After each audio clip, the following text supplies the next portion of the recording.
Hello, everybody, and welcome to the latest episode of Hot Takes. It's me, Davide, and Ethan back again. Quick question for you, Ethan. How many goals is Gyökeres going to score this year for Arsenal? No idea, man. Really, I have no idea. I don't know a lot about this guy, to be honest. Neither do I, except for the fact I he scored like a actually million goals in the last 2 years. Yeah, I know that, but let's see. Let's see what you do with Arsenal with like a top tier team. I'm not sure.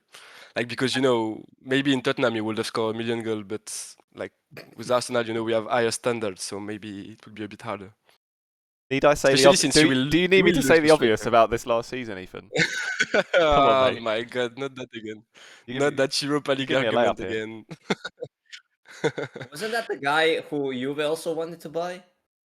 Probably. I think like any top team that wanted a Yeah, striker was after him. Yeah. yeah, because I remember this name sounds familiar for me.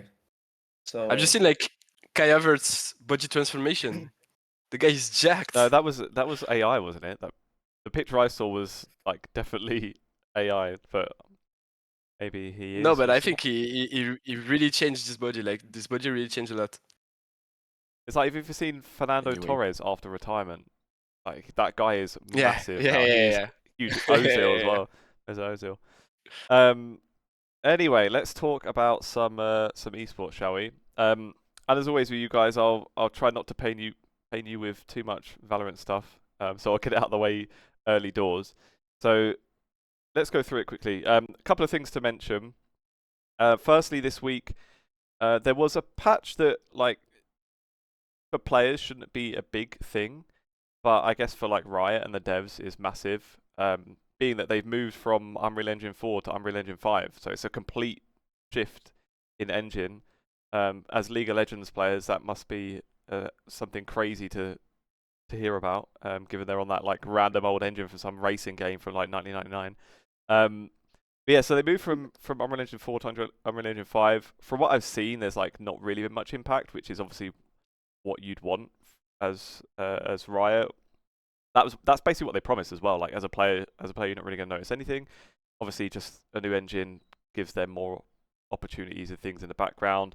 Beyond that, there was like a few bug fixes. But then weirdly, there was also like quite a significant agent buff that just wasn't mentioned in the patch notes. So yeah, Chamber, his trap, basically Chamber is an agent where with a trap you can put it down, and then if a player walks near it, it goes off and it has like an area where it slows somebody down. But previously he had to be within like 50 meters or so of the trap, otherwise it deactivates. Without it being in the patch notes, it's changed so that stays active no matter where he is on the map. So he could put it on one site and be at the other site and it still works. Which seems to be like a very significant buff that just randomly wasn't in the patch notes. It was only that this person here, Tiffy Say, I'm not sure how you'd actually pronounce that. Yeah, who's like one of the product managers, just tweeted it like, "Oh, by the way, we buffed this guy, but it's not in the patch notes," which is like just bizarre. I can't remember. I don't know if have you guys ever seen something like that in League? No, like there no, has I been don't like think so. some people that thought that a champion was nerfed or hidden buffed by Riot, but it never really happened, as far as I know.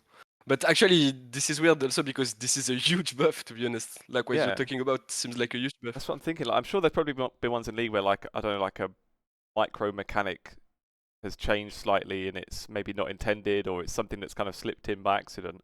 But this is like, and she even said in here, it's not like it's an accidental thing. This buff is to help him position more flexibly and solidify his role in the current state of Sentinels. Like, this sounds like a very deliberate buff, but then they just didn't put it in the patch notes. Yeah. Really weird. I don't know if like whoever is in charge of writing the patch notes maybe didn't know it was coming in or something like that. Bit of an odd one, that, but there you go.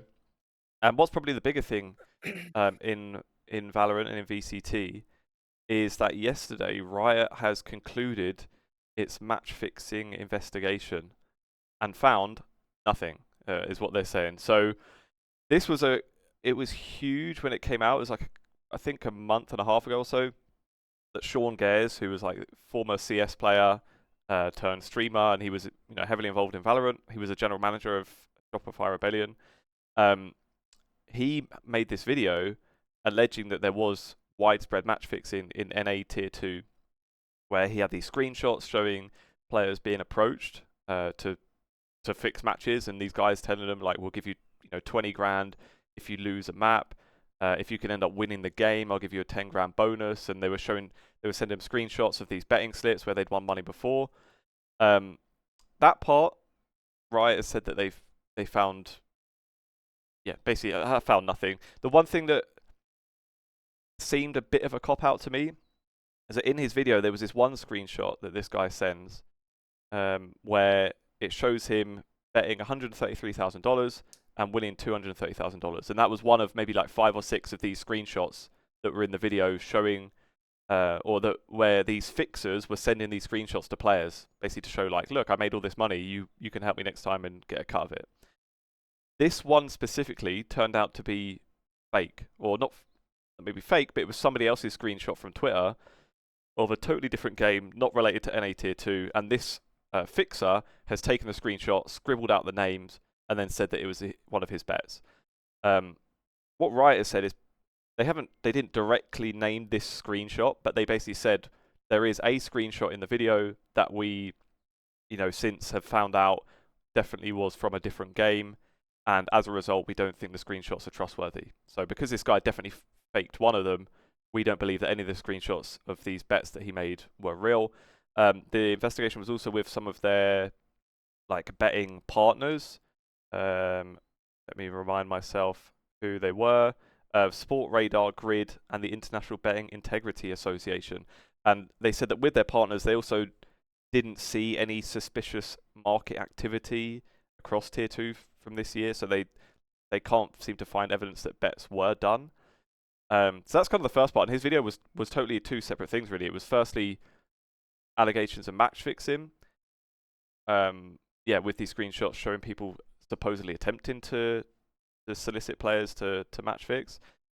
The other part of his video was that he also suspected that some players were cheating to win, like the totally opposite issue, whereby one team, Blue Otter, who seemed to be implicated in the match fixing stuff, and like this supposed fixer had mentioned Blue Otter as a team that he'd done games with.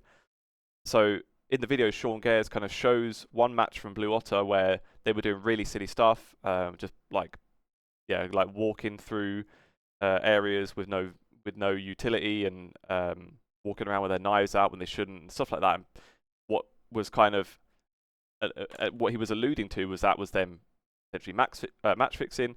The game after that, they were playing against Shopify Rebellion, who was his team. He was co-streaming it, and he kind of said that at the time, he just felt really off about the match. His team got smashed by Blue Otter. Suddenly, they were the best team in the league in that game. And he said that he kind of never came out of a match feeling so uneasy that it just didn't seem like things were adding up. And basically, in that video, he essentially VOD reviews it, and he goes through loads of different clips, sort of showing where you can see, for example, on the map, that Shopify Rebellion's players move from one site to the other, but kind of around the back of the site where the other team had no vision of it, they had no utility, there's no way they would have known that they all shifted from one side to the other. But then Blue Otter, their players all shift at the same time as well. Kind of odd things like that, where it seemed, from what he was explaining, seemed like they knew where his team was. And that's the allegation essentially there, that there's somehow that these players had access to the positions, or the live positions, of his players. There was even some rumors of it being a Riot employee who was giving them access to something. Basically, Riot's investigation. Isn't there a ref to actually it was online. protect players from this kind of stuff? Okay. So yeah, I don't know. I guess that would change things. Well, it certainly would make it way easier to pull off something like that. But yeah, so Riot has found no signs of it. So they say that their live feeds, like their broadcast feeds, they've checked how those were handled. They don't think anything was untoward there. They also, with their partners, they say they found nothing. Now, what was interesting there is that one of the partners in this, which is Grid, I'm fairly certain. So Grid is like a provider that Yes. like provides the data, I'm pretty sure, for like the betting companies. So something like Grid would presumably have that kind of access, like that live access to all the data in the game. This is with my tinfoil hat on, and I'm not like alleging anything here, but from what I understood, like of the first allegations, would be something like Grid. That could have been one potential avenue. If that is compromised, then that's maybe a way you could find the like you would be able to find or have that kind of live feed or that live information. If they were investigating it, maybe it wouldn't be good for them to see that someone had that access. So you never know. But supposedly, yeah, with all these partners, they're saying that there was nothing found, and yeah, they just couldn't find any evidence. Now it doesn't explicitly say we're 100% sure nobody match fixed or nobody cheated, but just Riot, they've done their investigation, they couldn't find evidence of either. Now the fallout of this as well, but also, sorry, in their statement, they kind of took a light swipe at Sean Gares as well, basically saying, be careful when you start blowing the whistle, because these can have big effects on players and careers and stuff like that. Sort of saying, like, if you know something, don't say publicly, which I get to a degree. So like when his video first came out, a lot of people were saying, like, well, shit, now that it's all public and everyone's looking at it, of course these guys are going to delete all the evidence and they're going to clean up the paper trail and all that. From what I saw people saying was that I don't remember if he's confirmed this publicly, but that he'd like sent this stuff to Riot. I think he said he sent his things to Riot on like May the 7th, and then his video came out the May 27th or something like that. So he'd sent it, like, let them investigate a bit, and I think what he said, he didn't feel, or he didn't like the way the investigation was going, didn't feel like maybe they were handling it ideally, so that's why he's put it all publicly. But like, it wasn't like he got this information straight away, just released it. He did kind of get the ball rolling first, and then did it seemingly as, like, from his perspective, a last resort. Now, funnily enough, like the biggest victim, or say victim, like the loser in all of this, mostly has just been Sean Gares. He's basically out of Valorant now. So, pretty soon after the video came out, I think pretty much immediately, he wasn't really covering Valorant. He was co-streaming a lot before, and kind of dried up straight away. He left Shopify Rebellion, so he was the general manager of like all of their Valorant teams. I'm pretty sure. He left there within like 2 weeks of the video coming out, and yeah, since then he's just not streamed Valorant anymore. And he did say, like, on his stream, it didn't sound like he had this confirmed, but he heavily felt like Riot had removed his co-streaming rights. So he said that before Masters Toronto, he was supposed to have some kind of activation with Riot, which they cancelled. And basically from that, he just didn't feel comfortable even trying to co-stream. He was worried that maybe he didn't have the rights anymore, and if he tried it, he'd get a copyright strike, and so he just didn't bother, and he's basically just moved all the way back to CS. There was a couple of interesting like quotes from what he said in there. He said explicitly he felt punished for being the whistleblower, but then again said that Riot hadn't done enough, and he was massively disappointed. He left the door open though. He said he's not done watching Valorant, but just for now, he just wanted to be in CS more. The one other thing as well, before I let you guys talk about League of Legends, is that one player was actually benched when this all first came out. So Bob is one player who played for Blue Water. It was the team that had all these allegations around it. Bob also played at the same time for FlyQuest Red in the Game Changers circuit. Now, Blue Water came out and defended Bob when it happened. FlyQuest benched her pending an investigation, which was fair, I think. Like, the video, a lot of people are still convinced that what's in the video is real. Sean Gares has said on stream he still thinks players cheated. So yeah, the fact there's no evidence, again, doesn't mean nothing happened for sure. But at least, from the player's perspective, no evidence is found. Of course, there's no reason to not be playing. So yeah, she was benched at the time.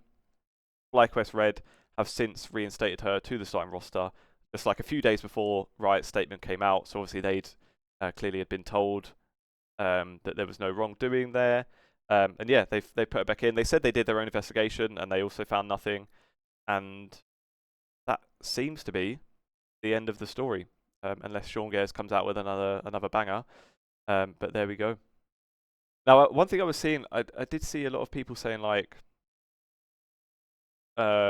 well, like of course it benefits Riot not to find stuff, and there is like a lot of tinfoil hat stuff going around, especially with betting sponsors coming in. People seem to think maybe that would make you less inclined to reveal if you knew something was happening.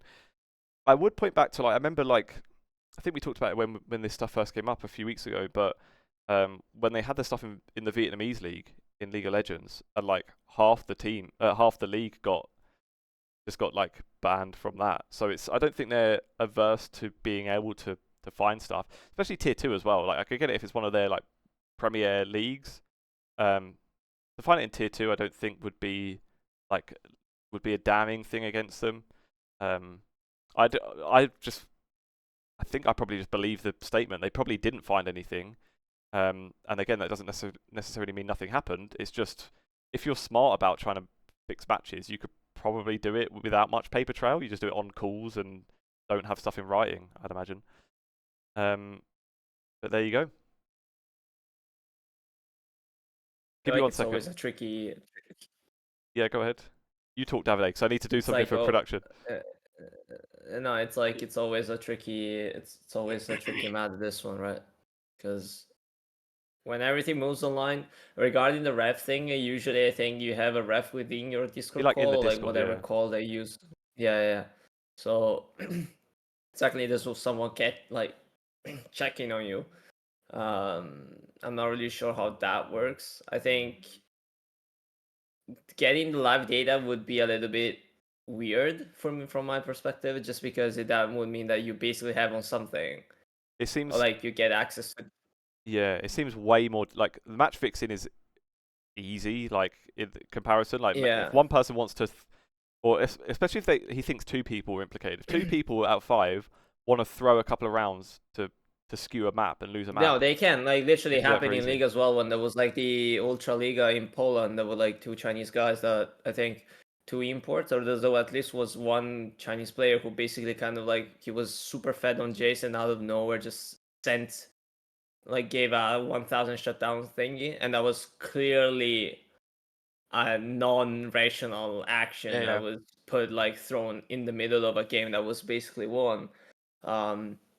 So it's, I think in that regard, throwing games is much easier than actually getting that data. Exactly. Yeah, when that was the part in watching the if- video when it got to that bit, I was like the match fixing, I was like, shit, this is crazy. And then when it got to the cheating, I was like, really? It just seems obviously it's way more difficult because you need somebody else involved as well. It's not like 2 players could. Well, you it's also presume it's more not risky, like they could do it. It's like it's more powerful, but secondly, it's more risky. Yeah. Like, Yeah, because you don't need the 2 teams to be coordinated, but at the same time, like it's just like there should be more evidence of it. Yeah. I did see as well, like Sean Gares was there's a couple of times he's talked about it on stream, like since it all came out. And one time I saw he basically said like after that came out, he took a couple of weeks off from streaming, like took a couple of weeks break. But during that break, one thing that he did is like he said he basically was just learning everything about cheats and how they work and how people get around the different anti-cheat stuff. And he seemed confident. I think he was mostly talking about CS, but like with a bit of Valorant involved as well. But he was like very confident that people get around the anti-cheat things, and he was like, he was saying like, "Oh, the stuff I've seen is crazy." Like didn't want to reveal stuff, but he seemed confident that it wasn't out of the question that somebody could be actually cheating. But there we go. But again, like yeah, if it was something like especially tier 2 online. I'd guess they like the refs probably see your screen or something. Maybe you have to share your screen, and then again you could, you have something on a laptop or whatever. Like I feel like you could get around those things if you somehow did have access to that kind of data. There we go. All right, next story then. We'll move on to League of Legends. It's a biggie. It's that Faker has re-signed for 4 years, which is Saving League of Legends. It's crazy. Like I don't remember actually seeing a 4-year contract ever, to be honest. Even like 3-year contracts. I remember when like Kazi signed a 3-year deal at Vitality and it seemed massive. 4 years. And how is he now? Like 29, 30? Yeah, he's Yeah, 29. He's 29, I think it's 1996, and he already like had his birthday on May 7th. I know because Yes, I'm close to him, so I kind of remember that. I always remember like I'm 2 days away from the GOAT, so that's something I'm really happy about. Honestly, for me, the funniest thing is I wasn't like I knew T1 Homeground was going on, and then I was chilling, like taking my day off, and then all of a sudden it was like like announced like 4-year contract extension. It's like, damn, I'm forced to work due to T1 on fucking Sunday. But yeah, honestly, just insane if you think about it. Like, because obviously these contracts don't really mean that Faker has to play competitively until 2029 in that sense, but This just he's means bound that to T1, and obviously he's also co-part owner of it, so you would assume that he will stay with them all the way until the end. But it's like there is actually a chance we see the GOAT play until he's 33, and maybe even beyond. to be fair, the way like Yeah. I think the way that he kind of readjusted his career in like the second half of it, where he's not like the mechanical beast guy anymore, and he's like basically just a fucking in-game coach, and that's how he has most of his impact. That kind of thing. 29 to 33 would there be that much of a hands diff that means you can't do that job anymore? Like I don't see Well, like the No, way he plays, I think don't so. see why it would stop anytime soon, to be fair. Yeah, but there's just the issue of his wrist, right? Like I saw him at MSI in backstage, and even like on stage sometimes he was like holding it a lot, stretching it a lot. I'm not sure like if I guess they did, right? They did take in consideration that aspect, right? But yeah, I'm just a bit worried about that. I just know that he changed his way of playing. Like he changed his position while he's playing to actually like feel less pain when he on his wrist. But yeah, actually I am very excited, and I do feel like 4 more years is like just enough to have other narratives come to the forefront of League of Legends. Because I do think that if he retires, let's say this year, League would have get a big blow, right? Like because basically, like I'm not sure we have enough narrative, enough storytellings about other players right now. And I do think like 4 years, a lot can happen. You just need to, stop winning worlds for a bit, so we have other players that actually have some legacy. But yeah, a lot can happen. And actually, do you think like when he retires, do you think like League might really take a big hit, like for real? Because I'm not sure, to be honest. Yeah, it depends how I guess like how Riot does in trying to like bring up Chovy, really. Like it's Chovy is the successor, isn't he? It would help if he wins Worlds. I mean, 4 years. Imagine if if Faker lets him win Worlds 4 times against him, then that'll help Yeah, to kind of ease crazy. that that transition, won't it? Yeah, it's crazy. 33, bloody hell. No, the whole thing for me is like I've seen because I have a motorsports background, and kind of the biggest comparison I have is when Valentino Rossi retired back in 2020, I think. But yeah, it was back when basically like he had won everything, but he wasn't actually like catching like keeping up pace in terms of performance, and like that caused a big issue for like 2 years because many people were coming there for him, literally for him, and you could see there was like a decline. But now like MotoGP has now slowly brought their way up by actually getting more people in. So I think it's actually the issue will be if like us older generation in that sense who know exactly the entire story about Faker and why he's so important, and all the other players who have come along the way, as to compare like someone who might be starting who started watching like League, I don't know, this year or last year. Their impressions of why Faker is great might be a little bit different compared to us if they actually don't look into the history of it. Yeah. So I think that actually comes down to how much of the new generation, like new LoL esports fans, the game can and the entire scene can create over the next 4 years. Because if that doesn't grow, then yes, we'll have an issue. Like most people are here for Faker and T1, and let's not just beat it around the bush. And why I think, like you said, Chovio, there might be some new guy out there that can potentially challenge. It's really hard for you to replace like someone like Faker, because it's not just about competitive performance. Well, I mean, like Yeah. competitive performance has been like a very a big part, but it's just the way this guy goes around and Yeah, it's an behaves. icon. It's literally an icon. It's literally like for me, it's like it has such an important value, because just of the way you see, like, I have to show someone what esports is, or like why I think like how should an esports player behave, and most of the time my answer would go to Faker, or like there are probably just a few other names out there that I really can really put close to him, because like it's just kind of hard to have professionalism and also high competitive performance for such a long time. You never know what happens next, because obviously 4 years is a very long time. But yeah, at least for this year, like next year, I'm probably thinking it's going to be still the same. Not like I don't have insights, but it's like owner and carrier has still contracts running until 2026.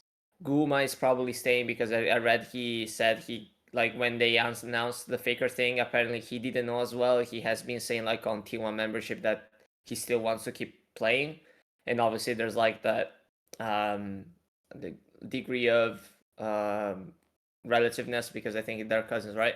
Um, and so he is probably going to stay as well. The question would be Doran, poor guy, the last one out. But I think he's actually like doing a really good job. So I think that if T1 actually performs well going forward, and they actually are doing quite well, he would. I don't think there would be someone out there Obvious aside from a replacement, certain player.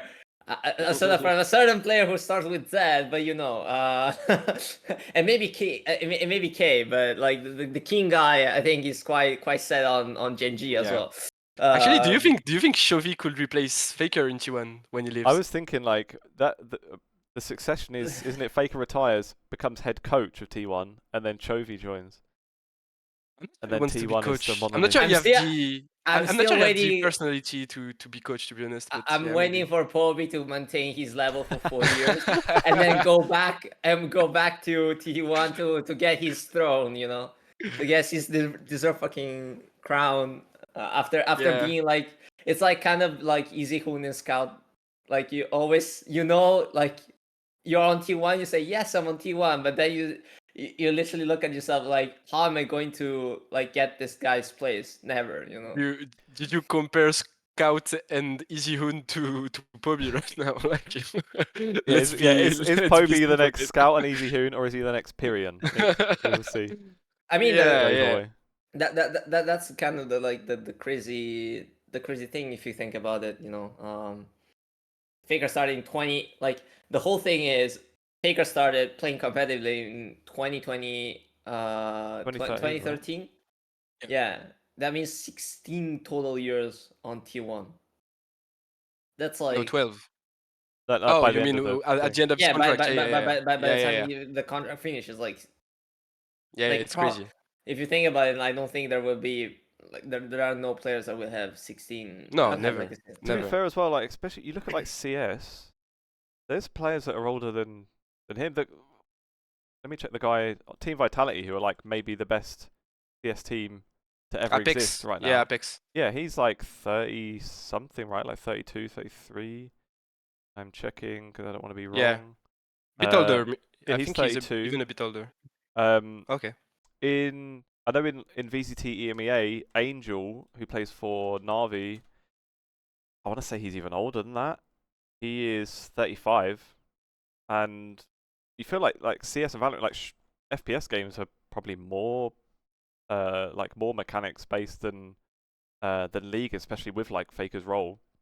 I don't see a reason why 33 has to even be the cutoff, but there we go. I Riot is, never I'm sure, thought is hoping age that as was well. going to be a problem, you know. I never thought age was going to be a problem in esports. I think there were people back in the day like saying that people like Double Lift or um, like some of the older guys, older generation from North America were considered old back then, but I don't think it's about being old. It's actually about having the drive because the mechanics Yeah, are always I agree. there. You're obviously going to probably feel a little bit um, affected biologically, but that that difference in is relatively small to the impact you can have on other aspects of the game, and you can feel and like literally Faker does that because we know what happened when Poby came in 2023 when Faker was dealing with the arm injury and how much of a difference that caused for the team. And then probably obviously there was going to be it's like so kind of like momentum based. But just think that for even for all the rest of the T1 players, knowing that you have someone like Faker there for you is just so much added value, and it gives you so much confidence because you know that he'll kind of he doesn't necessarily have to carry, but just like he'll kind of will take your hand and kind of like be the master carrying the foreign like how do you call them? Splinter, no? The Ninja Turtles. Yeah, Splinter. Splinter. Yeah, Splinter. Yeah, all the way. So yeah. Yeah, and actually, like, even like we are not talking about mechanics and everything, but like last year in final against BLG, he was the one who carried the team, right? Like when Yeah. they needed him the most, he showed up, right? So I do think like he still has it. You know, it's just a matter of when it's the most important time for him to show up, right? But yeah. I'd imagine with the wrist stuff as well, like you said before, that he like retrained how to position or whatever, and maybe even like that stuff you see him doing is just like proactive, like precautionary stuff to keep it like maybe he just has to stretch it all the time to stop it being an issue. Maybe that's just something like if he does Yeah, that, sure. then he's gonna be fine. Fingers crossed anyway. Yeah, you don't want him to just like destroy his health. It's like when you get like, these old footballers like Yeah. Luis Suarez, who's got no knees left, but then he's like still playing on. And that, to be fair, like especially with, I know it's probably not as intense, but yeah, with like physical sports, that does happen where some players do just want to elongate their career as much as they can, and like so many football players say like that it's like painful for them to walk by the time they're in like their 50s and 60s. So it's maybe like not as extreme, but I don't know. I mean, if he's is playing on a dodgy wrist and it is actually still a problem, then you don't want him to like fuck up the rest of his life from like not Yeah, using but one hand. even it will be a pity to like not seeing him stream like Uzi does since he retired, right? Like I think we should like see Faker stream a lot and everything when he retires, so we just keep up with what he's doing in life and everything. But yeah, if he can play League, I'm not sure he will even stream, right? Or maybe he could co-cast. Maybe we'll have Faker in co-casts in the next few years. That would be fun. Yeah. Right then. Speaking of Faker and his potential successor, do you have a word about Gen G then? Now that win streak is over now, which is a shame. But Yeah. I mean, they're like a pretty good shout for the best league team ever, aren't they, this season? I think the whole thing for me is like I'm actually happy that Genji like it's sad to say but it's like Genji lost, so it's actually good because they don't really have that pressure of now having to deal with that, and they're already qualified for Worlds anyway, so that doesn't really, shouldn't really bother them too much. But the whole thing for me is Genji's floor is clearly higher than anyone else's. The ceiling can be up and down because I think that goes a lot to drafts and just how each player shows up on a given day. But just generally, if you just look at, I've been saying this for the past 3-4 months. It's like honestly, like you can't it's so weird to say, but actually Canyon is probably the weaker one in that team right now. I still think it's partially because of how the team works that he's not really being able to like showcase his strength or like the stuff that he was good at in the past. Just because he has so many good players around him, and he kind of has to like bend down because the jungle has that kind of role. Yeah, sure. And just yeah, like Chovy is insane. Like I remember that game 5 against AGAL in the Sports World Cup. Like you know, Silas technically counts as Twisted Fate, and despite that, this guy was like up 40 CS in like I don't know, like 20 minutes. No one made TF work Yeah, until like him, right? yeah, like I knew it when I saw the draft because they picked TF in game 5. Was like, okay, now I want to see like why. It's the pick so prior, right? Yeah, like the pick was good, and I knew it was going to work just because it was Chovy, not because it was Twisted Yeah. Fate, you know. And you just there's something magical about this guy. I really don't know. I really don't understand it. It's like I don't know how he's so pinpoint perfect in the laning phase, and obviously And so consistent. yeah, he's been doing that for so long, and I still don't understand why, like, how he manages to be better than everyone else. I'm not sure if it's like muscle memory, like you know, that kind of like he just go with the flow and it comes natural for him, so it's not actually something he's thinking about. Because most of the time for me, it's like when you play the game, you're actually thinking about what you want to do. Like you're trying to think first and then act. That's usually how most people do. And I feel like, obviously at the pro level, most people will probably do it instinctively, but he just does it as like a natural mechanism. He doesn't like has to think about anything. He'll just do it, and even that millisecond of difference actually makes a huge impact. And then also this just goes to show how the new generation of LCK talents has been kind of insane, because we'll be also seeing a lot of like LCK, like new LCK guys this year, which is good, I think, for the scene. Like we were talking about like Faker, and like what happens after Faker will no longer be here, because that's something that we are expecting to happen anyway, because you know that's how careers work. So it's good that we have new guys on the rise. It's just that Chovy, Genji is not a new guy anymore. Chovy is not a new guy anymore. I saw him play for Griffin in Korea in 2019. It's great. That Griffin team is, that legacy is 18, just no? I still think that team was like, actually for me it was, if it wasn't for top lane, that the whole thing with Door and Sword, that would have been the team that actually dethroned T1, like literally, because just look at where all the players have landed right now, individually. Kanavi they had out on loan as well to the they had Kanavi, Tarzan, they had Chovy, Viper, Lehens, and Doran. Any of these players are literally like in top teams in the world, or they're actually like hard carrying their team to one of the top teams in the world, and so that's just a very unlucky thing. Unfortunately, that time, like probably even the esports team wasn't as mature, so we had a lot of random stuff going on. But yeah, just honestly, I think I don't want to jinx it, but if there's a year where I'm feeling a little bit more confident about Genji, it's probably this one. Yeah, just one thing. Like you talked about Chovy, and there's one thing like you need to mention is that in every meta, like since maybe 3 years, in every meta, it's been the best, and that's also like because the game is changing. The game is changing always, and it's crazy to see someone that whatever the meta is just the best, right? Yeah. And other than that, you said that Canyon was the worst player in this team. I mean, before MSI, I would have not agree. I would have said it was Ruler, to be honest.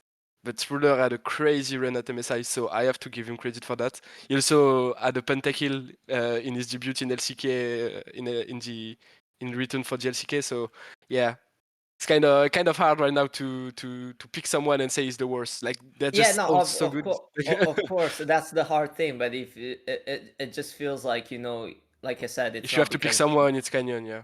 it's not because Canyon is bad. Like I still think Yeah, he's sure. probably like one of, if he's not top 1, he's top 2 in his role.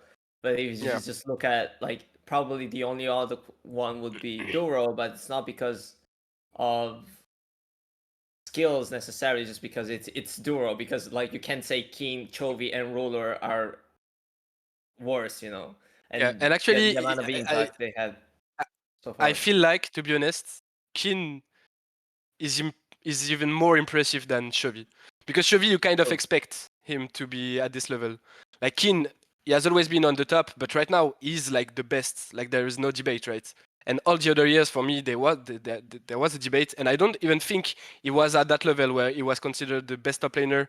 Like maybe in 2018 or 19 or something like that back in the days, but like since then, it's never been like up there. He's been among the best, but not the best, right? And right now, he's really like the best on every champions, on every type of champions, actually. So yeah, just big credits to him. Shall we talk about some European Tier 2 action? This was just bizarre. So, EMEA Masters for summer has been announced. And remember that the last year, I think the last 2 years, the EMEA Masters summer final was with the LEC final on the roadshow. So it was in confirmed. The last Montpellier, 2 wasn't years. it? And then in Munich last year. Yeah. And with the Madrid finals being announced, Riot did say that EMEA Masters wasn't going to be there, but like, don't worry, we've got something else planned. It's going to be fine. There's going to be a live final. Well, the good news, I suppose, is that there is a live final. It's going to be in Paris.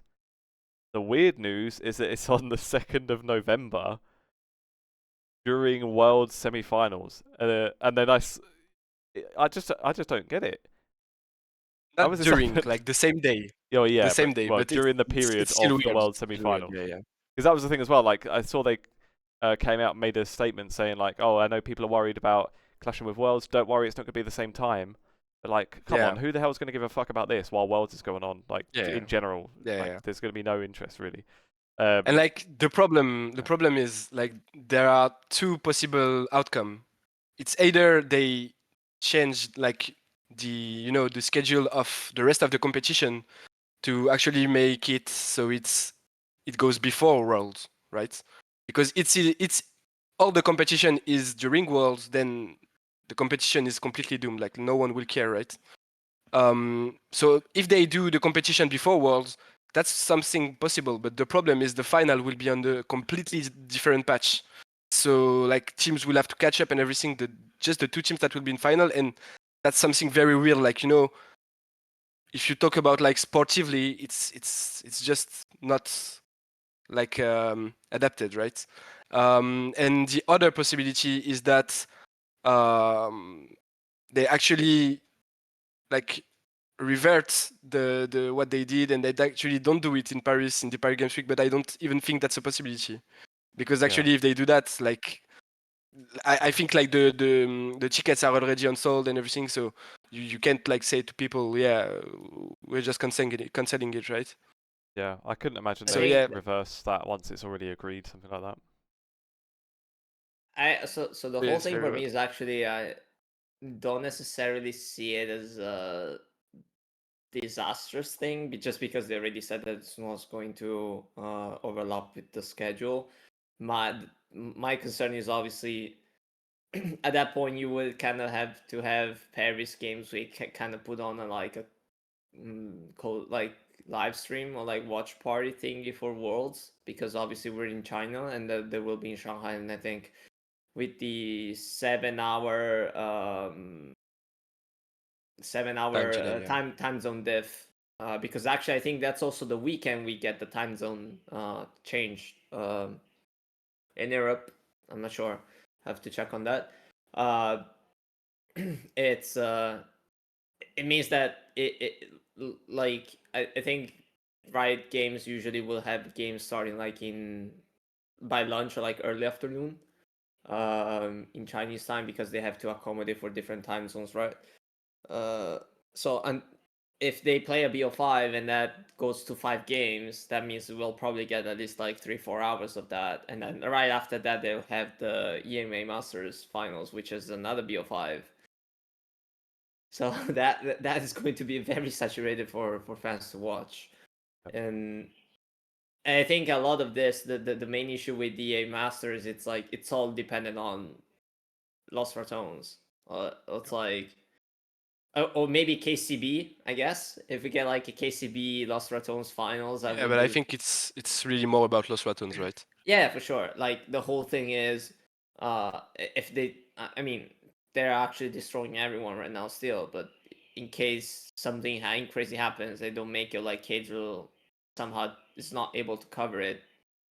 Because if you think about it, if the games, I checked on the ticket, on the sales, the shop, I think the match should start at 7. That means Kedro will be co-streaming this if he's in China for Worlds. He will have to co-stream this like at midnight, like way after midnight, and that would be kind of crazy because he had then already done Worlds co-stream during the day. So I'm not sure how that logistically will pan out. But at the same time, if he doesn't really co-stream the final, then EA Masters viewership will be doomed. And same for Worlds, to be honest. I'll go out Or on maybe, a limb, maybe with Yeah. a bit of a hot take, that especially if the final is is the same day as the semi-final at Worlds, and like we said, like you'd assume then that the rest of EMEA Masters is going to be like during Worlds, like unless they have a massive gap, they like do the whole tournament, wait like 2 months for the final. Yeah, as If I it's said, yeah. which I like, that is not ideal either. But I feel like if No. EMEA Masters is on during the same period as Worlds, I would be stunned if Los Ratones compete at all in that. Because if you're, and this is one of the things I said before, like with Los Ratones, they already won NLC and then they won EMEA Masters, then they won NLC again, then they won EMEA Masters again. So of course they've got to like think of ways for it to be interesting. And would viewers be more interested in them winning EMEA Masters again, or going to Korea and streaming scrims against all the Worlds teams? Like that's clearly the better option for like content, and like it is a content team. And you couldn't really knock them for that, I suppose, if it came to it. So if it's on at the same time and they qualify, I just don't see how it would benefit them playing in that tournament rather than just ditching it to go boot camp in Korea. And that's what this, as you got in the article here, a message from Reckless in Cagel's chat, just skip EU Masters and go to Korea instead. I'm serious. Like, it seems it's actually a consideration if it is going to be at the same time. But it's just weird. This doesn't seem like Cadrill said they want to discuss it. Like they will like genuinely discuss it. Yeah. That makes sense. I think that's fair. You know, it's like this is kind of the issue when someone has so much control and ownership of viewership within it, with leveraging the tier 2 scene. I don't really blame, like, you can't really blame Kedro from doing this, because also he also said clearly that this team was like the team's goal is to get as good as possible. And so when you have actually teams in China and Korea screaming out all at the same time, like that is the golden opportunity to get better, especially if down the line Cadro, Los Ratones actually have plans to compete in Tier 1 in future seasons. Because I think the weird thing is, like, we basically got the anime arc started this year and it is basically ending. Like, unless you actually it ended have in first place. it ended in first place because literally all the build-up was gone because of how good they were. Yeah. And like, unless magically someone else pops up and actually takes them down, there isn't like much more to do, you know. And actually, like, to be honest, there's also something. It's that Cadrill, like, is the head coach of the team, so he can't just, like, co-stream at the same time, co-stream Worlds and be the head coach and make all the preparation and everything for his team, right? It's not possible. So they have to make a choice for sure. And I think it will, at the end, all come down to Riot, because the thing is, Riot has the hand on like what a team can or cannot do, because like contractually they have to play EMEA Masters if they win NLC or if they top 3 in NLC. So it's either they run it down, right? But I don't think they will do that, or they just like have to play EMEA Masters. Yeah. Or else they get fined and everything, and they can be banned from the league and everything. So yeah, I think it will come down to Riot, and I think it's in their interest that Cadrell is here to co-stream Worlds, right? So yeah. 100%. Yeah, that's the thing. It's like that classic debate, really, of should Riot have allowed co-streams to get to this level? Because, like you say, like Cadrell's got all the leverage now. Because if he wasn't as popular as he is, then Riot can say, well, if you bin off this tournament and make it look stupid, then we'll take away your co-streamer rights. But of course, they're never going to do that because they need him to co-stream every game. Sure. That goes to show that 3-split is bad, and that's my hot take. I mean, it's not a hot take because I've been saying this for like such a long time, but I still despise the 3-split structure. For me, it doesn't make any sense. Or it's like I understand why people like why Riot would do it and why it's been done, but I don't think it's going to work out long term because you're oversaturating everything, literally. Do you like- prefer the Korean? Do you prefer the Korean? Like, No, it's not. competitive schedule? It's not about.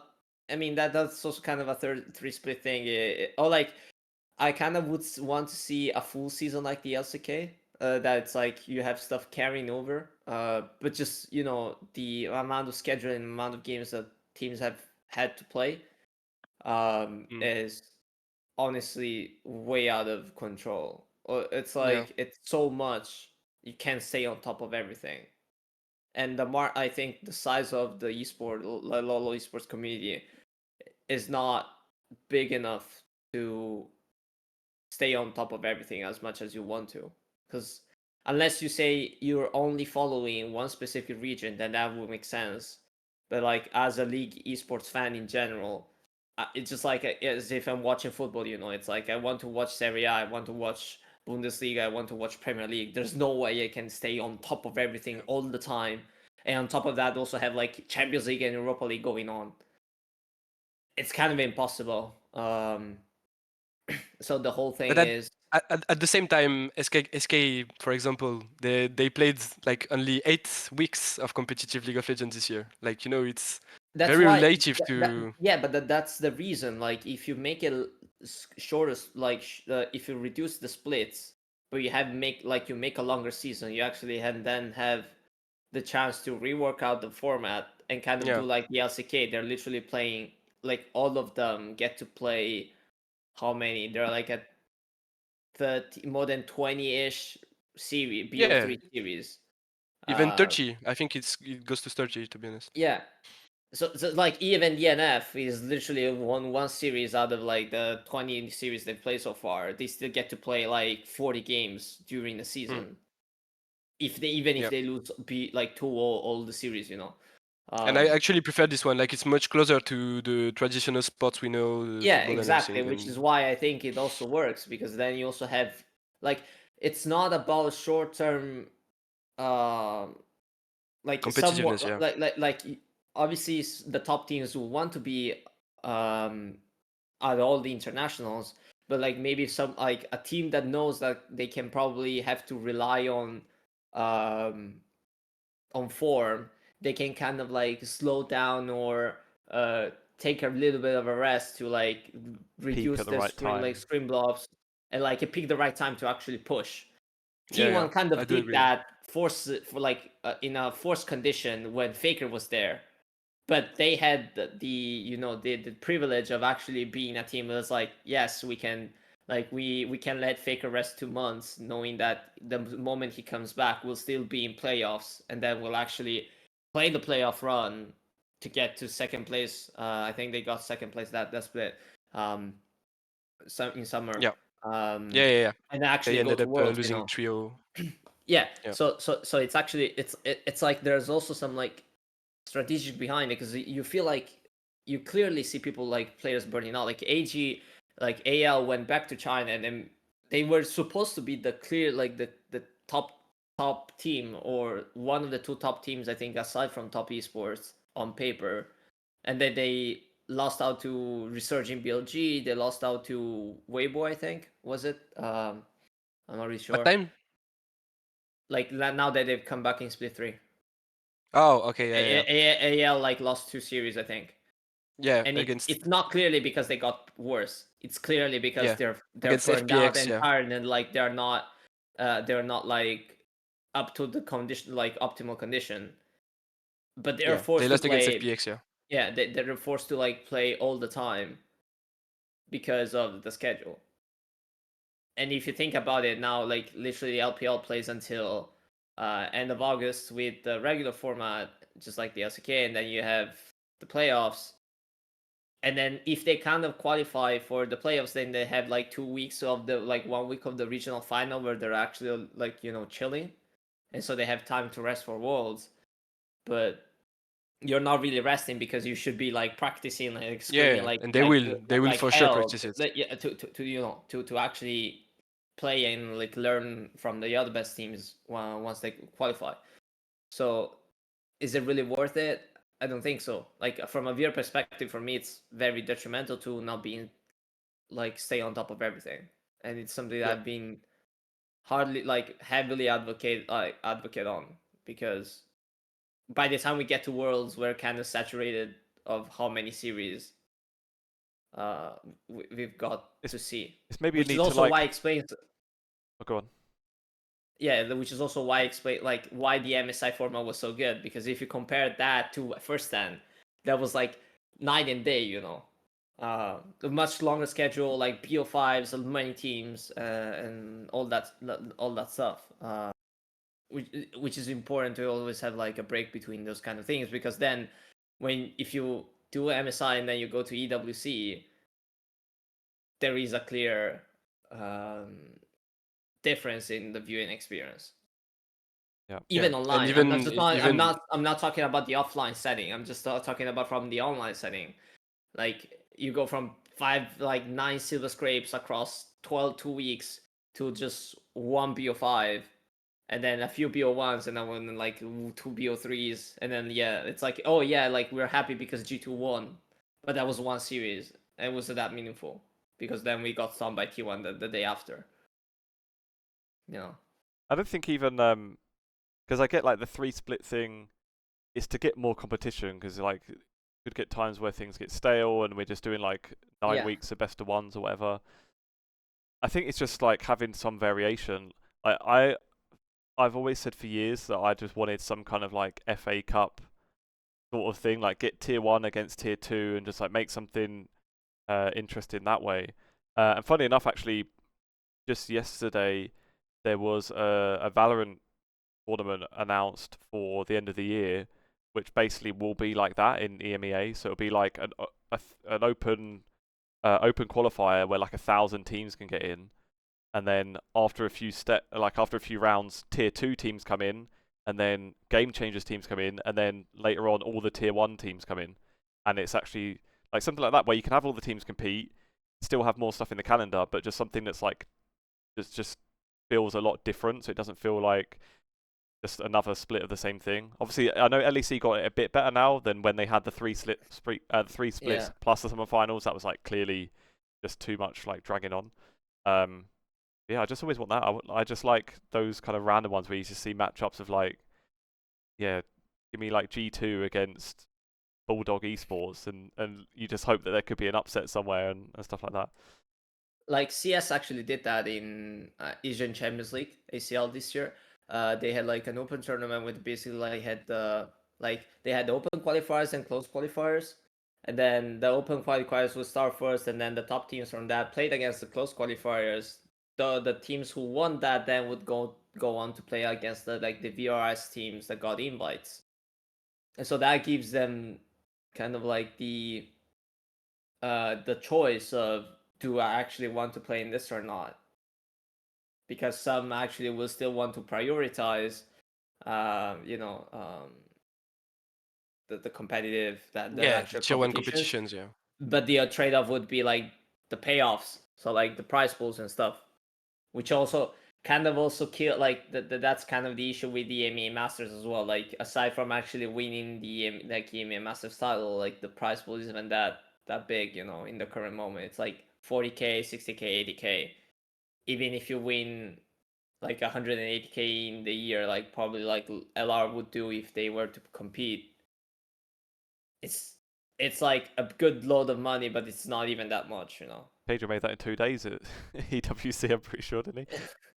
Yeah, exactly. The one thing I'd add, like, on that as well is if I was like involved in a different capacity in tier 2, like if I was an org owner in tier 2, or I was a player in tier 2, someone that wants EMEA Masters to do well, and like to me it is a prestigious thing.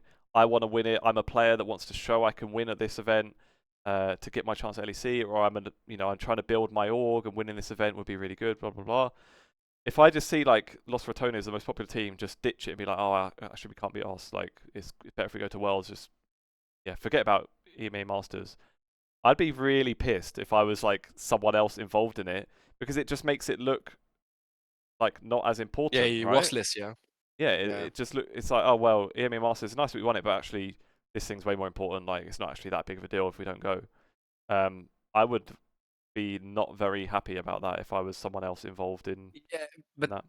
I kind of understand what your point, but at the same time it's Cadriel, right?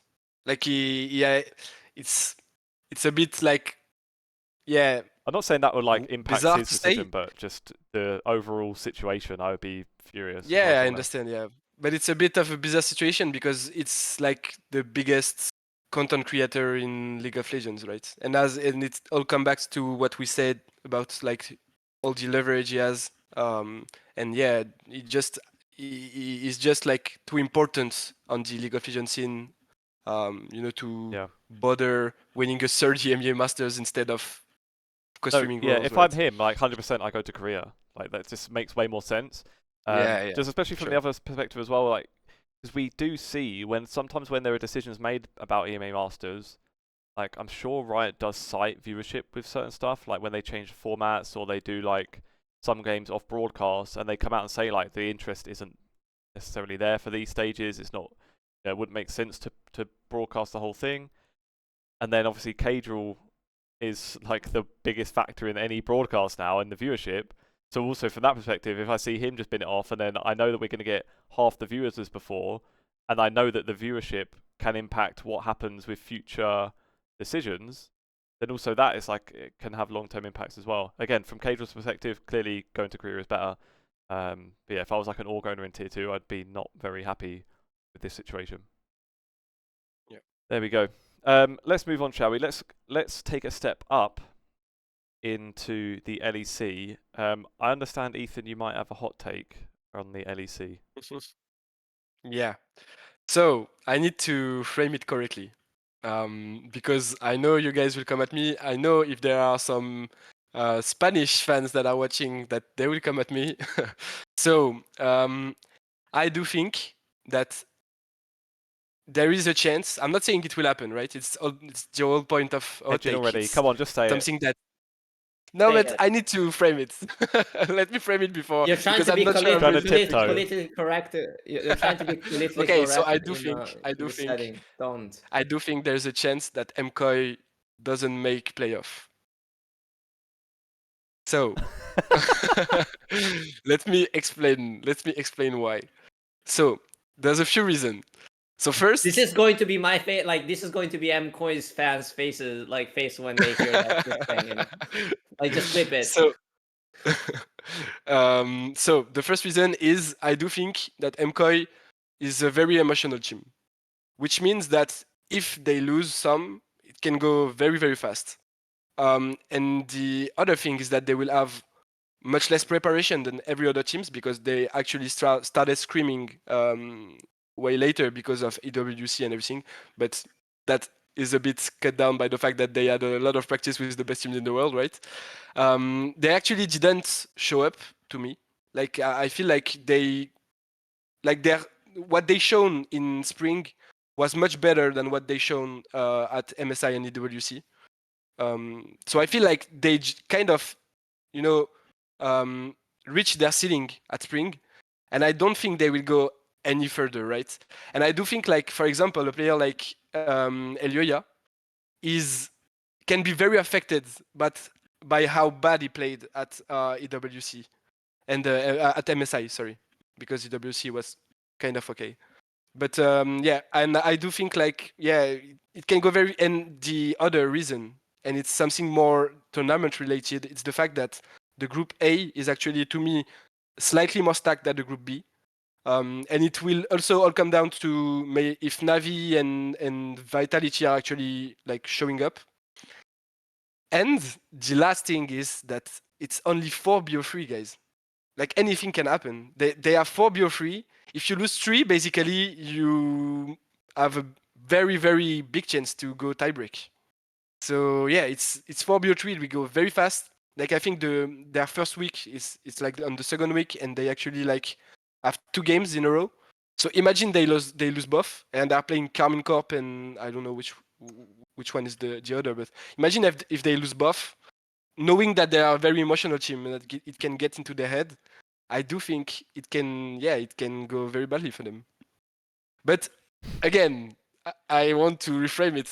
They should be competing for the title, right? To me, Obviously. they should be top 3. But if there has to be a big upset, I would say this one is the most probable, yeah. So, like, assuming they lose to K-Corp, you're saying out of Giant X, Navi, and Vitality, they'll only win one of those.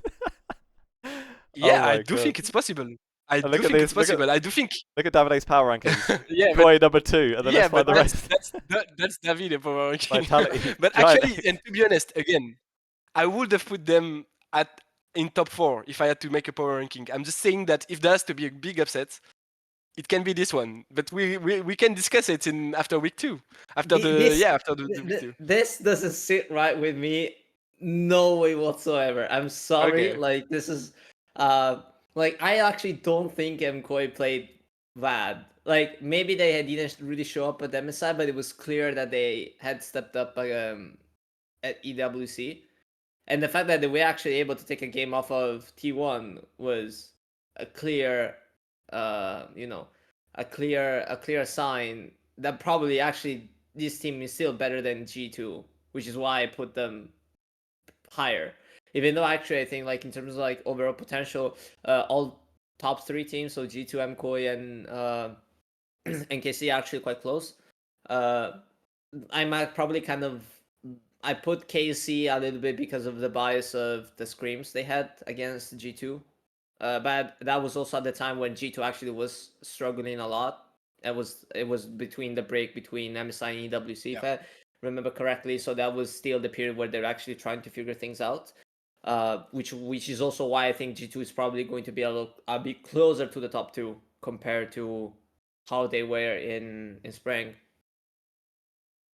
Honestly, for me, it's like MKOI is, unless there's like a major meta shift, I don't think this team is not going to be like. There's no way this team is going to be not fighting for the thing. For example, you said that they didn't look that like bad compared to Spring, but like for me, the key thing about all their play style is about the connection between Alvaro and Elioya. Have you seen any of this in MSI? Because I didn't, to be honest. But I didn't see any play they did together or anything. Like, they seemed completely disconnected. And if they show up like that for the first 2 weeks, I think it can go bad for them, to be honest. Yeah, because they'll definitely not match up to the jungle support of Thager and Malrang either, will they?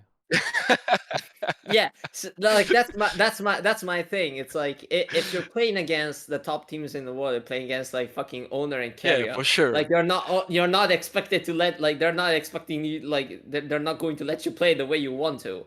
But I would assume that a role swapped jungler, as far as I think, Malrang is not a bad player, and on top of that you have Navi with 3 new players. And then you have Vitality that had Flashy coming in. I think actually Flash is pretty good, and I'm actually excited to see him Giant X, who is known for having a good floor but not a really high ceiling. They've like I feel like this whole season they've been like, Clearly team. they have like they're good, but like they haven't actually had the major step up. So Currently, they are in scrims right now. But, yeah, I know. I've heard about that, but it's also like it's rumors. Whatever. scrims don't really transition to stage as far as we know. Sure. LPL teams should teach us something about that. So even KC, even KC, I'm like having doubts because of like the stuff Kalista has been talking about recently. Then we can talk about later. It's always about form, and why I think I don't see maybe MKOI actually destroying everyone else, or like realistically speaking, I don't like there might be a chance where I don't see even the top 2 of this group, for example, being like them being the last place team out of the 5 teams in that group is like way out of cope. Like it's to be honest, so I like the confidence to go for something that mad. Yeah, but like to be honest, I'm trying to be like rational, but also like I feel like I'm kind of like representing the MKOI boys, so it's like trying to balance out the fandom with the to be honest, like it has to be either Navy or Vitality not getting out of this group, right? Like to me, it's the most logical, right? But I do think there's a chance if one of these teams upset them. I do think they can be in a very bad spot and it can get to their head and everything. And also, while KC, G2, Fnatic, no, not G2 actually, but KC and Fnatic have been very consistent in regular seasons so far. MKOI have shown a lot more ups and downs. And since it will go very, very fast, like it's only 4 weeks of competition, you play 1 or 2 games per week. I think like a big upset can happen, and if it has to happen, because G2, are much more, they have much more experience and everything. I don't see them like crumble in this scenario, but MKOI, I do think can happen. And also, Jojo is a bit of a choker in Summer Splits. Like every time he played in Summer Split, like in the recent season, like every time since his Evil Genius's time, I think he kind of chucked Summer Split. So yeah, we have to see. The logic's there. I mean, like you say though, especially where it's 4 games, you lose to Carmine Corp, maybe you lose a tight one to Giant X, and then suddenly, it needs one other upset. I see the vision. You have no safety net. Yeah, I see the vision. I mean, but to be fair, best of 3 to make it less likely for upsets as well, but we'll see. There was the other news as well, keeping on Group A, that we've got Niski joining Carmine Corp, but not well. It says as a substitute, but it is an interesting one because it seems to be that they've kind of got him to keep the pressure on Vladdy. Like if you'd have seen him join generally, even as a sub, you'd think like, oh well, he's just there to give a bit of support. But yeah, he came out himself and like plainly said, I'm not a positional coach, like saying he's there to challenge for the spot, which is kind of it kind of came out of nowhere actually. He didn't really say that. He didn't really say that he was here to challenge for the spot, to be honest. Like he said that it was no 6-man roster. He was not a positional coach neither, but it was more of like, I'm here to help them and to be there if they need me, But he didn't really say that, yeah, I'm here to take the spot of Vladdy or anything. He didn't even slightly say something like that. It's more the Calist interview with L'Equipe that actually ring the alarm bell a bit, because as we know, Calist said that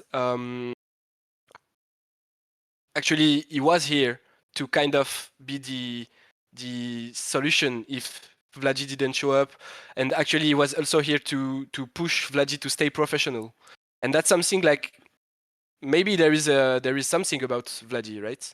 Like we have to wonder, like, is it because he actually was the best mid laner in the league in winter, and then in spring he was not far from it, because I think in regular season he was still the best, to be honest. Like he was styling on the mid laners with Silas, with Akali and everything. But after that, in playoff, he didn't look like himself at all, right?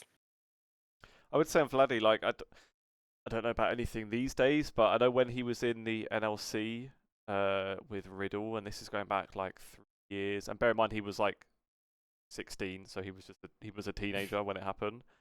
I had heard from people that were close to that team that I would trust to be right about it, that he was a bit of a nightmare at that point, like having to like call his mum, like get his mum on the phone to like tell her to make him to get him in line and stuff like that. Again, it's like, so as a 16-year-old, that doesn't sound that crazy, but then yeah, so I don't know like if he's, you know, what sort of that behavior would still be there if any. Just something that's There's one thing for interesting sure. to- Yeah, there's one thing for sure. Like, he's still toxic in solo queue. Like, this didn't move, right? But the thing is also, because we're talking about professionalism and everything. The thing is, Vladdy is the player in KC that played the most solo queues since the start of the year, right? And he's actually rank 1. Is very close to get the most LPs ever. Like, I think the record, he's very close to breaking that record. So yeah, like, he is actually putting the hard work, right?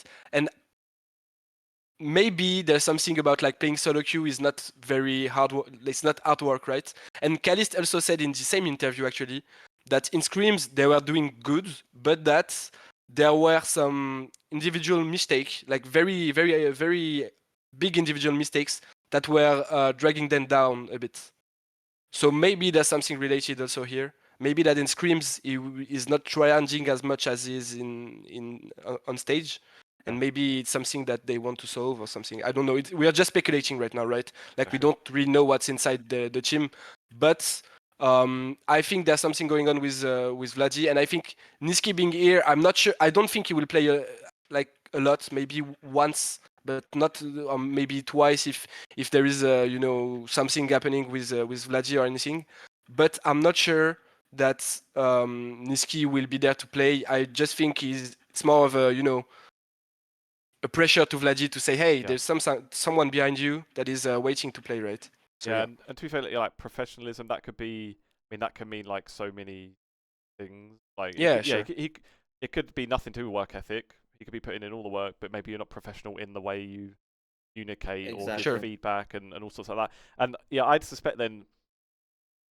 Sounds like I'd guess then Niski probably won't ever play, but and it probably works on 2 levels in that it just gives that little thought in the back of Vladdy's mind just to make sure, I am kind of practicing and whatnot as I should be. But it probably works even just like having Niski on in the org streaming wise, doesn't it? Niski's stream is getting like pretty big. I swear in like with French viewership. So it probably even just helps. He's co-streaming. Yes, he is, and he's co-streaming GLFL with KCB. He's the one who's co-streaming KCB, and he also always was there when Kameto was streaming. He was always on his stream to co-stream GLEC and everything. So yeah. I think the whole thing blew up really quickly just because of the way it was phrased. Honestly, Yeah. I'm not that worried. Or like, I'm currently not worried because we still have time for World, and as long as Casey shows up when the real thing matters, it's fine. I think it's literally what they're trying to say. It's like Vladdy is still the starter. He's playing like he's doing what he should, but just in case something happens, because that probably has already happened once, if it becomes like a recurring thing, whatever that issue was they had will reemerge, then in that case they'll know they'll have someone ready to take his spot to kind of band-aid the thing, because Casey actually needs to have the result. It's kind of like it's a little bit different compared to like the T1 situation, for example, because it felt like initially that T1 coaching staff thought, or like whoever was making the decision thought that Smash fit the meta better, and so they were trying to figure out a way to see whether actually Smash would Yeah, sure. That's nothing like the increase the Smash potential of the situation. team for that Yeah. given time. And then they realized it wasn't actually happening, so they called Guma back. And it's also obviously hard to like the T1 thing this year showed that it's really hard for 6-man rosters to actually work because it completely changes the dynamics and the playstyle of the other players around you, and not just the player itself. And I think that in that case, probably based on what like aside from the many other things, I think the KC saw in Niski something that would help them enable the other team players, so that it's something that he does that naturally, or like is more willingly to do, and that would technically allow them to maintain a really good floor regardless of what the team form is, just because he can then play around for Kalist, he can play for Kana, who's I think still clearly the best top laner in the league. And so like you have still many ways to play around, and then it also can come up as a as a joker card, or like trump card in that sense, if draft wise, or like Vlad is not performing well in a given series, so you know that you can actually have someone who's ready there to show up. I still have some doubts just because of Niski first role swapping to support and then going back to the mid lane. I'm actually still I'm really happy for him in that sense, because he said that I remember him saying that he wasn't willing to take LEC like offers until next year, in that sense, because he didn't get any. So he actually gets some, like he got something right now that would allow him to still stay relevant. People will probably still also get to scream against him because you never. He will stay in shape and everything. Yeah, he will stay on shape and everything. And on top of that, if he somehow gets the magical opportunity to stay, like to be the starter on KC, then basically that is kind of a really good like curriculum way of to again potentially land offers next year. So I think it's actually works out for everyone. And obviously the one that's affected the most is Vladi himself. But that's kind of the reality when it comes to competitive. You have to always be on top of your game if you're not putting like 120%, or like other people feel that you're not putting 120% unless you have so much leverage, like Faker, that level of stuff where they can't really move you, know that you might be like ready. That, like, for example, we talk about this as being something very big. If you go to the LPL, it's like people like explode like between splits.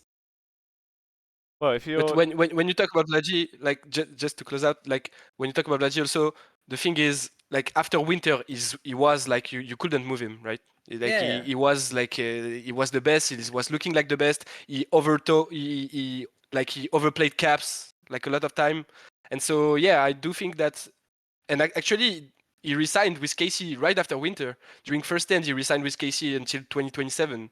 So it just showed that KC, had a lot of faith in him, right? And I just feel like it's a bit bizarre that this happens like straight away after all of that, right? But yeah.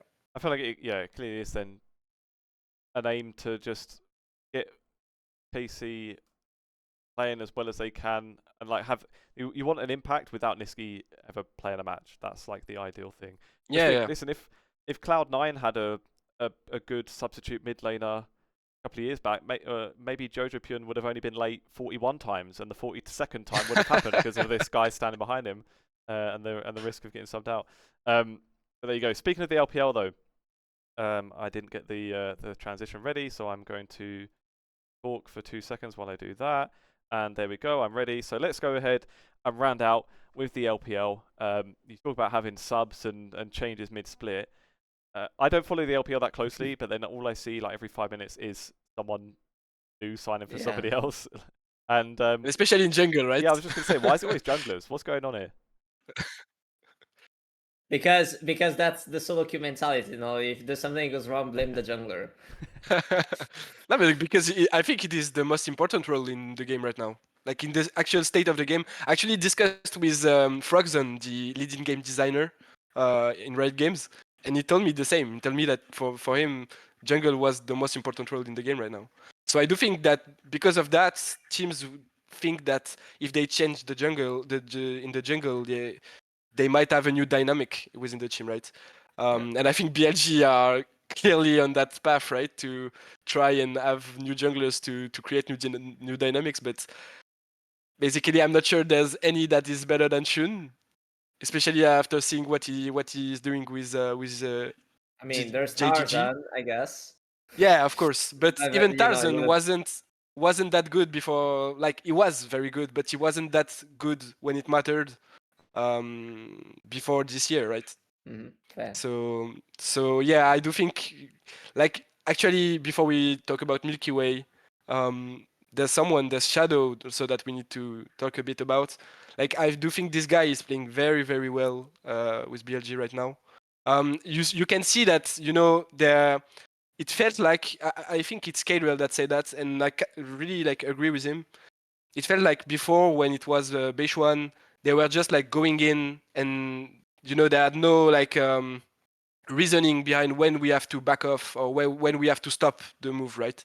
And now with Shadow, it seemed like, you know, they are much more synchronized, and they are much more like aware of what are their win count, when they have to go in, when they have to back off, when they have to actually even in fights, like even in team fights, it looks like, you know, they are much more coordinated, right? And it's something that was really missing with Beishuan. I think maybe Shadow is that voice that, you know, Indeed, he is.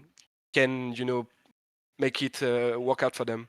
So yeah, and yeah, I don't know if you have anything to say about it, Davide. But... Like the whole thing for me is, I feel like the issue the BLG had was stylistically speaking not working out. Like basically didn't click with the team.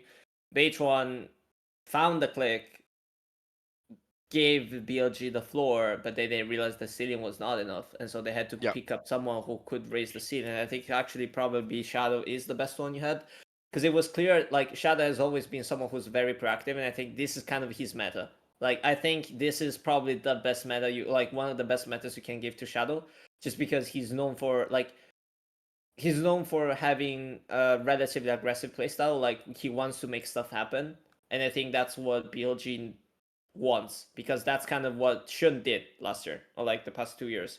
I'm not sure whether actually Shadow has magically the same ceiling as Shun, for example, in clutch. So the carry potential. I'm not sure like he's playing the same type of champions. I'm not even necessarily talking about just carry potential, just like the clutch factors of, you know, actually making stuff happen when things get super super heated.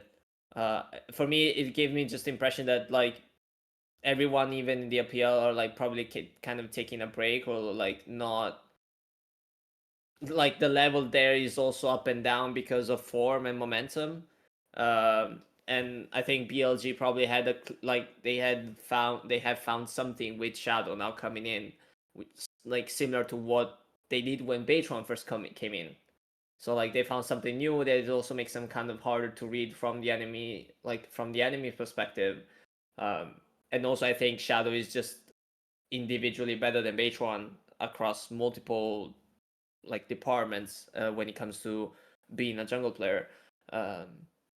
I'm just like, you know, I'm just wondering now whether actually that will be enough, because the whole question is not BLG being a good team in the LPL, is BLG good enough to fight AL, and then is the team good enough to repeat what they tried to do last year? Because the reason why they stuck out with the other four was a clear intention that they wanted to go for another like Worlds run, but like so far it hasn't been anywhere close that, you know. Yeah. And Shadow is... And also there's a... Yeah, go. Someone Yeah, go. go. No.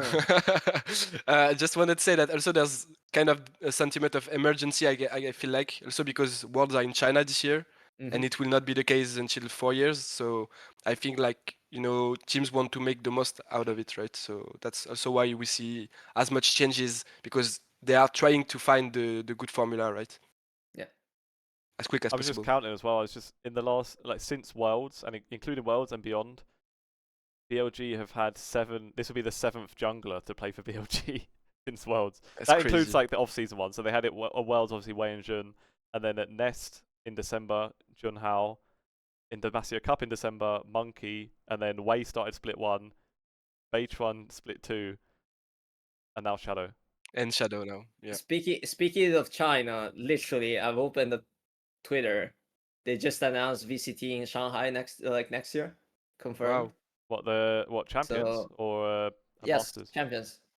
No, champions. VCT Yeah. champions. I mean, you already know it was going to China, I guess, but if Yeah, I that's remember true. There was correctly. Masters in Shanghai too They, last yeah, year. they confirmed it's Shanghai next year. Okay, nice. Just to go back on the main topic, Milky Way. I feel like FPX are my favorite team in the LPL right now. Just because like when you look at their roster, like you can't make it so it's more entertaining, right? They have Zhuai, which is completely crazy and is very aggressive in support. They have Jackie, which is a newcomer, which is very good, and he was actually named Rookie of the Split in the first split. And he's also the former teammate of Milky Way at RNG. And then they have, like, I'm not a big fan of who is it already? Is it Cream in the mid lane? Yeah, I think Top it's, esports. yeah. Yeah. No, Cream. No, it's No. not Cream. Sorry. It's wait. I can't remember who is it. But actually, in top and in jungle, in top, it's Sheer with actually is like very interesting to see. It's Care, I think. If you're talking about FPX. Yeah. I'm talking about FPX. Yeah. Yeah, Care. Not Yeah, Cream. exactly. Care. I messed up with the names. yeah. But yeah, and so in top lane they have Sheer, which is a very huge prospect, right? So they just have a lot of very aggressive players, very young, which in terms of raw talents is very hard to make a better roster, right? But it's just, will it click, But if it click, I feel like this team can really compete for a top spot. Like they can compete for a world spot for sure. If it does like work out, and if everyone fits together, I just feel like they don't have any player that is like, hey guys, let's calm down. They just have crazy players that will just go and invade the jungle, that will try to play the most aggressive picks possible and to take over the early game. So yeah, it's gonna be fun to watch them grow. Yeah. It's funny with Shadow as well, because for those those that were watching the LEC back in 2019, 20. Yeah. He was there on that Mad Lions team that was like seemed to be massively overperforming pretty often, like going to Worlds with a bunch of rookies pretty much. Like it was him, like I remember like Arome, Kazi, Huma, Karzi, and then Kaiser. Yeah. Yeah. I remember the thing then being like especially when that team got to Worlds, that they kind of crumbled, and things seemed to be that like the rookie players just kind of fell under the pressure. Maybe there's context around that year that it was like the COVID seasons where everything was online pretty much until Worlds, so it would have been, I guess, a bit of a shock. But I would usually like once a year I'd kind of just go on like Shadow's Leaguepedia and just see what he's been up to over there. Because after he moved, like I'm pretty sure for the first year or two he wasn't really playing that much either, or he was like sub or something like that. No, he actually, I think, I'm trying to remember. After he went to the LPL, like he's actually played quite a lot. The thing I is, think he was in the bottom of the ranking. Like right? he kept changing teams because he wasn't like getting picked up on top teams. Yeah. So he went to LGD, I think. FPX. Yeah, and that he was actually one of the best players. I think the one thing I like about Shadow is that regardless of what team he went on, he was still one of the better performing guys on that particular roster. So like he was kind of the one I remember carrying LGD to like mid pack when I think the player was probably bottom tier. On an NIP he did reasonably well. I think he had some off moments, but he wasn't the worst, or like he was never the weak link in that sense. And then that's also one of the reasons why he got picked up by LNG despite not being able to play, just because they want they kind of want to have like the Niski situation with KC, Tarzan it wasn't Tarzan maybe. It was Wei Wei, Xiao Wei. I forgot the other jungler. Who played on Wei Wei, yes, on Weibo, on the team that got them to the finals. He wasn't performing as well, and then that's why I think Shadow was picked up as a backup. And then after that, he went to FPX, and on FPX, he was actually carrying the team in the mid pack once again.